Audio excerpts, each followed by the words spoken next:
Hello അങ്ങനെ സ്നേഹക്കുട്ടി പ്രൊമോല് ആദ്യം തന്നെ ഋതുവിനെയായിട്ട് കാണിക്കുന്നത്. ഋതു ഇങ്ങനെ ഭയങ്കര തലവേദനയൊക്കെ എടുത്ത് അവിടെ ഇവിടെ ഇങ്ങനെ ഭയങ്കര അസ്വസ്ഥതയൊക്കെ കാണിച്ച് ഇങ്ങനെ ഇരിക്കുന്ന നിമിഷങ്ങളെ പിന്നീട് നമ്മുടെ പൂർണിമാമ പ്രതാപനോടും ഇന്ദ്രിയത്തിനോടും സംസാരിക്കുകയാണ്. എന്നിട്ട് ഇന്ദ്രിയത്തിനോട് പറയുന്നുണ്ട്, ഇത്തവണ ഞാൻ നിന്നോട് ക്ഷമിച്ചത് നിനക്ക് ഞാനൊരു തവണയും കൂടെ ചാൻസ് തരികയാണ്, നന്നാവണമെങ്കിൽ നന്നാവാൻ വേണ്ടി.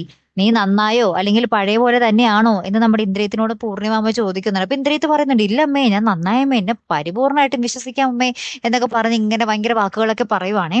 അപ്പുറത്ത് എന്നിട്ട് നമ്മുടെ എന്താ പറയാ ആ പൊന്നുമോടെ വീട്ടിലെ വേലക്കാരി ഉണ്ടല്ലോ, ആ ചേച്ചി നമ്മുടെ ഋതുവിന് ഫുഡ് കൊണ്ടേ കൊടുക്കാൻ വേണ്ടി മുകളിലേക്ക് പോകാൻ പോകുമ്പോൾ നമ്മുടെ പ്രതാപം പറയും, ഏയ് അങ്ങോട്ടൊന്നും കൊണ്ടേ കൊടുക്കണ്ട, വേണമെങ്കിൽ ഇങ്ങോട്ട് വരട്ടെ, ഇത്രയ്ക്ക് അഹങ്കാരമൊന്നും പാടില്ല എന്ന് പറയുന്നുണ്ട്.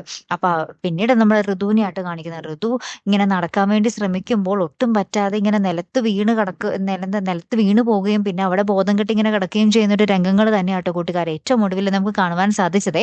അപ്പൊ ഋതുവിനെ എന്തായാലും ഹോസ്പിറ്റലിലേക്ക് കൊണ്ടുപോകും. ഇനി കുഞ്ഞു വരുന്ന നിമിഷങ്ങളൊക്കെ ആയിരിക്കും ചിലപ്പോൾ നമുക്ക് കാണാൻ പറ്റുന്നത് അല്ലേ. കാത്തിരിക്കാം കേട്ടോ. അപ്പൊ അടുത്തൊരു വീഡിയോയുമായി വരുന്നത് വരയ്ക്കും ഗുഡ് ബൈ.